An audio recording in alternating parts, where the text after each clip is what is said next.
Well, obviously, coming off a really nice victory at home against Colorado State, we played well at both ends of the floor. Obviously, our defense sets the tone for what we do. I thought Matt Bradley had a breakout game offensively, was really hard to deal with, scored at all three levels, made the three, shot the mid-range, and then took them into that mid-post area. It was really hard to guard.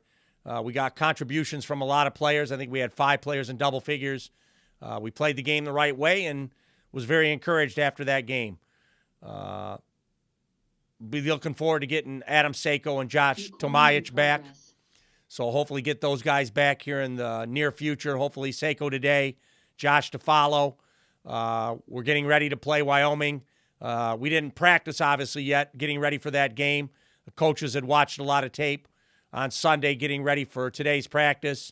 And now, obviously, that game is postponed due to COVID concerns in the Wyoming program. So we'll see what it is. We tested today. We're not immune to it. Hopefully, we continue to stay healthy. If we're healthy, then we'll see what the Mountain West has in store for us. We know we go to New Mexico on Saturday. If there's a game between now and then, I can't answer that right now. I think a lot has to do with how we progress through testing today. But was encouraged by the way we played and think we're making steps forward. Thank you, Coach. We'll open up for questions. We'll start with John. Hey, Dutch, as you look forward with the schedule and everything, so you're finding out kind of on the fly. I mean, are there going to be considerations given to potentially play games out of conference if need be with some of the dates that may become open, whether it's March 1st or obviously this would be on extremely short notice, but if this continues to happen, might you have to look outside the conference to play games? I think the danger is, John, I don't know what the threshold is this year. I should know for number of games needed to be an NCAA tournament team considered for that. So I think we'll monitor that, and if we continue to get games canceled, we may have to fill some games in just to play enough games. But the conference is aware of that. We will see what they have in mind for us moving forward. Hopefully all the teams in the Mountain West, it's running through where we can get games played down the stretch. But right now, this will be the third game we've lost this season already. And hopefully have a chance to make some of these up in the near future. If you don't end up playing anyone on Wednesday and you just have the game coming up on Saturday, how will that change your plans for the week in terms of your practice and just making sure you're healthy for next weekend?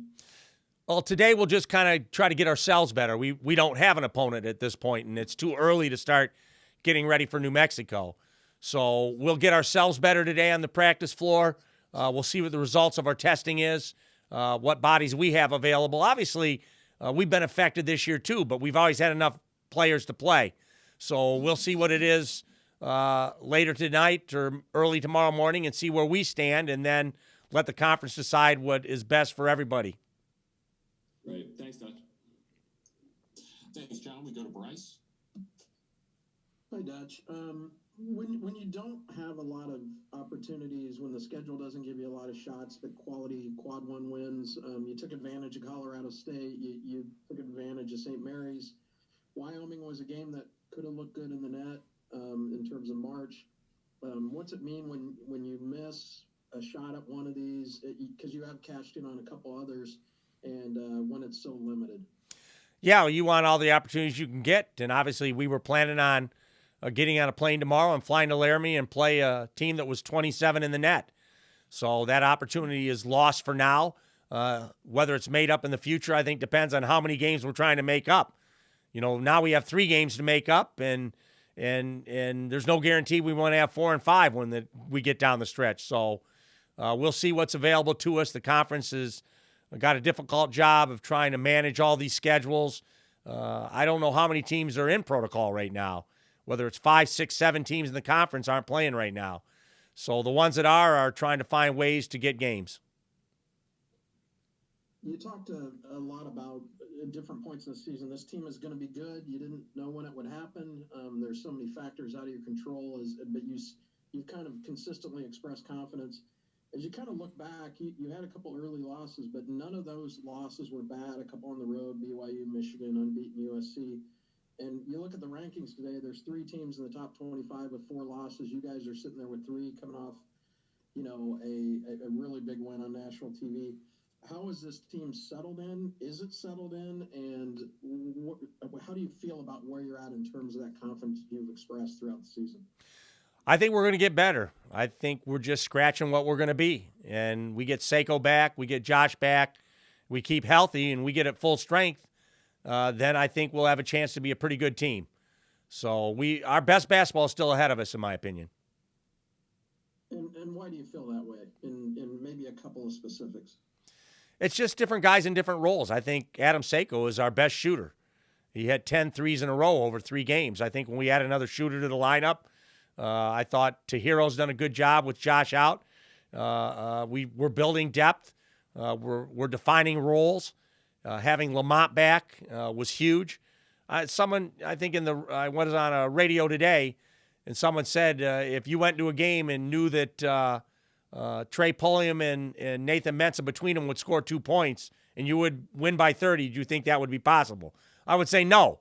But obviously we're getting guys back that are very good. Lamont had 10. Baker Mazzara is playing better. He played a great game. Keshad had double figures. AG was good. So we're getting contributions, and the more we have time to play with these lineups intact, I think the better we'll become. As you guys still kind of hunt for offensive consistency, although it obviously all came together on Saturday, what 1 or 2 things contribute most to finding that type of offensive production beyond just raw shooting percentages? What tools can allow you to be better offensively more consistently? I think it's the points that coaches don't have to manufacture. I think we have to run better, where we just broken floor, get the ball ahead and attack early, get early opportunities, and then offensive rebounding, which I think is our biggest area of growth right now. We're playing bigger right now. So when we have AG and Keshad and Nate out there together, or Tahiro with those 2 other guys, I think we're dangerous on the offensive glass. Matt Bradley's getting to the offensive glass, and those are points that coaches don't draw up. You just go get the ball. You pursue the ball. You get put-back opportunities. And I always say if you have to beat somebody strictly in the half court, it's hard to win games. And so we have to become better running. I think we are. We have to be better on the offensive glass, and I think we're getting better there. So those 2 areas will lead to better offensive performance. Thank you. Thanks, Bryce. We go to Mark. Hey, Dutch, I think some people on the outside may look at this and say, oh, Wyoming's ducking the Aztecs. You just beat Colorado State by 30. They're not full strength. They don't want to play you. But from what you know of Coach Linder and what he thinks of your program, your conversations with him, how badly did they want to play this game if they could? Yeah, I think they wanted a quad game at home, and especially the fact it's the only time we're supposed to meet this year. They don't return here. So I think he thought it was an opportunity for them to build their resume with a good team on their home floor. And I know they're not ducking us. I think COVID has really hurt their program right now. I think there's no gaming here. They want to play us, but they're not physically healthy enough to play us. And so he's done a great job. Coach Linder has. They're competitive. I think 11-2 right now and playing really good basketball. And so if he was healthy enough, this is their 4th game they've missed in a row. So they've been devastated by COVID, and hopefully they get healthy soon and can get back on the basketball floor. Boise State is supposed to host Nevada this week, and that game's still up in the air. If Nevada can't come and the conference came to you and said, do you want to get on a plane to go to Boise on short notice to a different city, would you entertain that, or is that just not fair? I don't know how much control I have, Mark. The thing I don't want to do is somehow get in a scenario where I'm playing back-to-back games at altitude where I can't get home. And we know what that is when we had travel partners have to go to BYU, Utah, New Mexico Air Force on the same trip, Colorado State, Wyoming. That was not beneficial to us. And so a Thursday game at home and a Saturday game on the road at Albuquerque might be something that would be good for us, but I'm not in control of that. Conference is determining what's happening, but hopefully we don't end up in a scenario where we're playing back-to-back games at altitude where we can't get back home between. The last thing about Wyoming, I mean, can you put into words how hard that trip is? For you from coming from the West Coast and the altitude, just the travel logistics, and how hard it might be to reschedule that game. Well, it's the only game all year we generally charter both ways, just to get there day before where we're not at altitude, try to play within 24 hours, and then get back immediately after the game. So it's one of the toughest games travel-wise that we face. And then they got a good team too. And it's just being here 24 years, we've had some really good teams go in there and get beat. So we know it's a hard environment. And especially when they have the team like they have this year, we know that would have been a tough task. We're not going to play it right now. Postpone, whether we play it in the future or not, I don't know.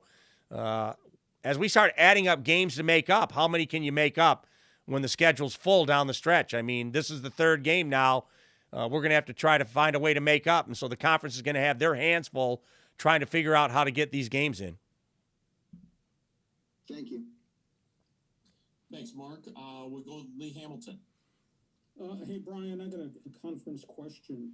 Do you have access to Craig Thompson to make a sales pitch on behalf of state, or is it J.D. Wicker? And I'm sure he's getting bombarded by other people who've got their own concerns about their own schools.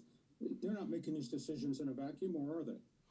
No, I think they consult with the schools to a degree, Lee. I mean, they're never going to make everybody happy. We just know that. They're not going to keep everybody in the conference happy. So they're doing the best they can to keep it equal, to keep parity with what they're doing. Nico Roberts is the first call, and obviously it works its way up to Craig, and they sit together and try to do what's in the best interest of the conference and the members in the conference. So I know one thing. Someone's going to be unhappy in the end, and that's just the nature of rescheduling games and fitting things together. I wanted to ask you, as that first half got to halftime, and then what happened in the second half, what surprised you the most? I mean, the blowout win, the hot streak, the level, tenacity, defense, what surprised you the most? I just think that having gone through it last year, Colorado State came back from a huge deficit against us in game one and got a win. Game two, we had a huge advantage. They came back and cut it to 10 or 12 and were made a run. And we saw a game this year, Lee, where they trailed by 25 with like 14 minutes to go in the second half, came back and won. So I think the fact that we knew how dangerous they were, that we kept our foot on the gas at the defensive end, we didn't give them an opportunity to play their way back in the game, is a great sign of respect we have for Colorado State and their ability to score points. A question about a couple of role players. Has a light bulb gone on for Keyshawn Johnson? Has he sales pitched himself that his forte is at defensive end of the court, both sides? Has his game appreciably changed because he looks so different confidence-wise? Yeah, it's just being in the program. Third year in the program. Obviously, he gets last year back, so to think he has 2 or 3 more years left with us is incredible. He's getting confident. He's getting comfortable. You can't play the game uncomfortable. And Keyshawn is comfortable with himself right now. He's not afraid to attack the basket, attack the glass. He's guarding an elite level. So Keyshawn has grown his game in the program and will continue to grow. And can you put into words the role that Rob has learned at San Diego State and how vibrant his contribution is, even though it seems to be all dirty work and grit and grind? He's the unsung hero of the program. What he does is not going to get him the conference player of the week. It's not going to get him first team all conference, but it's going to win us a ton of games. So AG is incredibly important to what we do. He makes game-winning plays every time he's on the floor. And so we're a much better team when he's out there. Great. Thanks, Coach. Thanks, Lee. Let's go to Julian. Hey, Dutch. Happy New Year. My first question is about Matt Bradley just being Mountain West Player of the Week. Just how's his growth been, in this first part of the conference season? I think he's done a great job. And as easy as it is, you say, well, it's still college basketball. He's just with a different team. There's a learning curve. So he's learning how to be an Aztec. He's guarding at a higher level. He's asked to do different things at the defensive end. And now he's getting comfortable offensively. I think his dribbles are going down, but his production's going up. He's knowing within the offense where his opportunities are coming better now, and he's taking advantage of those opportunities. And so Matt's game is growing, and as he continues to get more comfortable in what we're doing, I think his production will go up. And then final question, do you guys belong in the top 25? That's for other people to decide. I like our team, and I think we're going to get better. And if we get better, we'll find our way in there eventually. Thanks, Dutch. Appreciate it. Thank you. Thanks, Julian. We go to Austin. Hey, Coach, you said quite a bit this season that we're going to get better. How is it to get better in just practice? Is the cancel games going to delay the process for us? Well, cancel games mean we get more time to practice. So we're able to do things instead of saying we got 2 days to get ready for Wyoming. Now we got a day and a half just to get ourselves better, to work on our timing offensively, to spend more time on ourselves. So I think we'll get ourselves better with not playing a couple of games this week. Now, if we do play a game, hopefully it's not Wednesday. Hopefully if we come through testing and all of a sudden we end up with a Thursday game, then we'll still have 2 days to get ready for whoever we have to face. So a one-day prep is tough, but we'll be prepared for whatever the conference throws at us, and we'll use today to get ourselves better. Great. And then I want to ask one more question about AG. He's had increased minutes. You've definitely been using a lot more lineups with him. Is his health approaching a place where we can rely on him for a nightly basis? Well, I think we do as good a job as anybody, our medical staff, Sergio, our trainer, of making sure that we're not wasting time where he could get hurt.